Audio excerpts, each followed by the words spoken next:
ಇದೊಂದು ವಿದೇಶಿ ಜಾನಪದ ಕಥೆ. ಒಮ್ಮೆ ಹಳ್ಳಿಯ ಬಾಲಕನೊಬ್ಬ ನಾಯಿಯೊಂದಿಗೆ ನದಿ ತೀರದಲ್ಲಿ ಆಟವಾಡ್ತಾ ಇದ್ದ. ಆಗ ಅವನು ಬಲೆಯಲ್ಲಿ ಸಿಕ್ಕಿಬಿದ್ದ ತಪ್ಪಿಸಿಕೊಳ್ಳಲು ಹೆಣಗಾಡುತ್ತಿದ್ದ ಮೊಸಳೆಯನ್ನು ನೋಡಿದ. ಮೊಸಳೆ ಬಾಲಕನನ್ನು, ಈ ಬಲೆಯಿಂದ ನನ್ನನ್ನು ಪಾರು ಮಾಡು ಎಂದು ಗೋಗರೆಯಿತು. ನಿನ್ನನ್ನು ಬಲೆಯಿಂದ ಬಿಡುಗಡೆಗೊಳಿಸಿದ್ರೆ ನೀನು ನನ್ನನ್ನ ತಿಂದು ಬಿಡ್ತೀಯೇನೋ ಎಂದು ಬಾಲಕ ಅನುಮಾನಿಸಿದ. ಮೊಸಳೆ ದೀನಾತಿದೀನವಾಗಿ, ನಾನೊಂದು ಬಡ ಮೊಸಳೆ, ನಾನು ಬೇಟೆಗಾರರಿಗೆ ಬಲಿಯಾದ್ರೆ ನನ್ನ ಮರಿಗಳಿಗೆ ಯಾರು ದಿಕ್ಕು? ನೀನು ನನ್ನನ್ನ ಬಿಡುಗಡೆಗೊಳಿಸಿದ್ರೆ ನಾನು ನಿನಗೆ ಜೀವ ಪರ್ಯಂತ ಕೃತಜ್ಞತನಾಗಿರ್ತೇನೆ.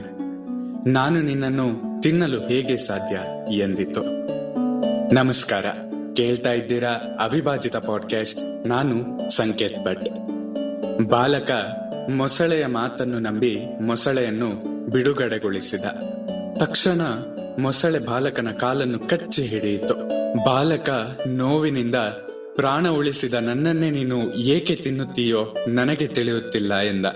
ಮೊಸಳೆ, ಇದು ಬಾಳು ನೋಡು, ಇದ ತಿಳಿದನೆಂದರೂ ತಿಳಿದ ಜಾಣನಿಲ್ಲ. ನನಗೆ ನನ್ನ ಮಕ್ಕಳ ಹಸಿದ ಹೊಟ್ಟೆಗೆ ಆಹಾರ ಕೊಡುವುದು ಮುಖ್ಯ ಎಂದಿತು. ಆಗ ಬಾಲಕ, ನಾವಿಬ್ಬರು ಜಗಳವಾಡುವುದರ ಬದಲು ಮೂರನೆಯವರನ್ನ ಕೇಳೋಣ ಎಂದ. ಒಂದು ಮೊಲ ದೂರದಲ್ಲಿ ಕುಳಿತು ಇದೆಲ್ಲವನ್ನು ನೋಡ್ತಾ ಇತ್ತು. ಬಾಲಕ ತನ್ನ ಗೋಳನ್ನು ಹೇಳಿಕೊಂಡ. ಮೊಸಳೆಯು ಮೊಲದ ಕಡೆ ನೋಡಿತು. ಮೊಲ, ಈಗ ಮೊಸಳೆಯು ಏನಾದರೂ ಹೇಳಲಿ ಎಂದಿತ್ತು. ಮೊಸಳೆ ಬಾಲಕನ ಕಾಲನ್ನ ಬಿಟ್ಟು, ನನಗೆ ನನ್ನ ಹೊಟ್ಟೆಪಾಡು ಮುಖ್ಯ ಎನ್ನುವಷ್ಟರಲ್ಲಿ ಮೊಲ ಬಾಲಕನಿಗೆ ಮೊದಲು ಇಲ್ಲಿಂದ ಓಡಿ ಹೋಗು ಎಂದು ಕಿರುಚಿತು. ಬಾಲಕ ಓಡಿ ಹೋದ. ಮೊಸಳೆ ಮೊಲವನ್ನು ದುರುಗುಟ್ಟಿ ನೋಡಿ, ನಿನ್ನಿಂದಾಗಿ ನನ್ನ ಆಹಾರ ತಪ್ಪಿಸಿಕೊಂಡಿತ್ತು.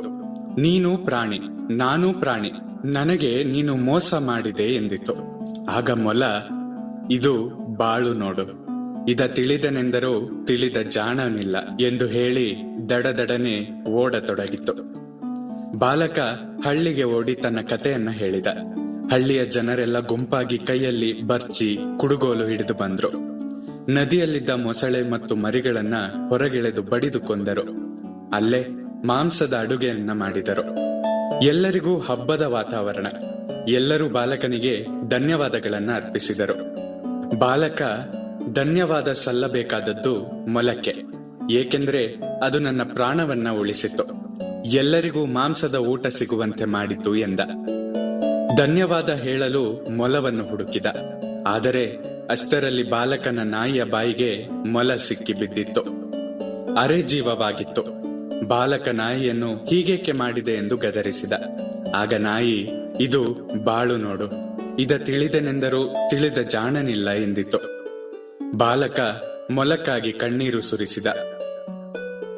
ಮೊಸಳೆ, ಮೊಲ, ನಂತರ ನಾಯಿ ಎಲ್ಲರೂ ಹೇಳಿದ, ಇದು ಬಾಳು ನೋಡು, ಇದ ತಿಳಿದನೆಂದರೂ ತಿಳಿದ ಜಾಣನಿಲ್ಲ ಎಂಬುದು ನಿಜ. ಹಾಗೆಯೇ ಪರರಿಗೆ ಉಪಕಾರ ಮಾಡುವುದು ಮಾನವೀಯ ಗುಣ. ಆದರೆ ತನ್ನ ಎಚ್ಚರಿಕೆಯಲ್ಲಿ ತಾನಿರುವವನು ಜಾಣ ಎಂಬುದು ನಿಜ ಅಲ್ಲವೇ? ನಿಮ್ಮ ಪ್ರೀತಿ ಹಾಗೂ ಪ್ರೋತ್ಸಾಹ ಸದಾ ಹೀಗೆ ನನ್ನ ಮೇಲೆ ಇರಲಿ. ನಿಮ್ಮ ಅನಿಸಿಕೆಗಳನ್ನ ನನ್ನ ಬಳಿ ಹಂಚಿಕೊಳ್ಳಿ. ಸದಾ ಕೇಳ್ತಾ ಇರಿ ಅವಿಭಾಜಿತ ಪಾಡ್ಕಾಸ್ಟ್. ನಾನು ಸಂಕೇತ್ ಭಟ್. ಧನ್ಯವಾದಗಳು.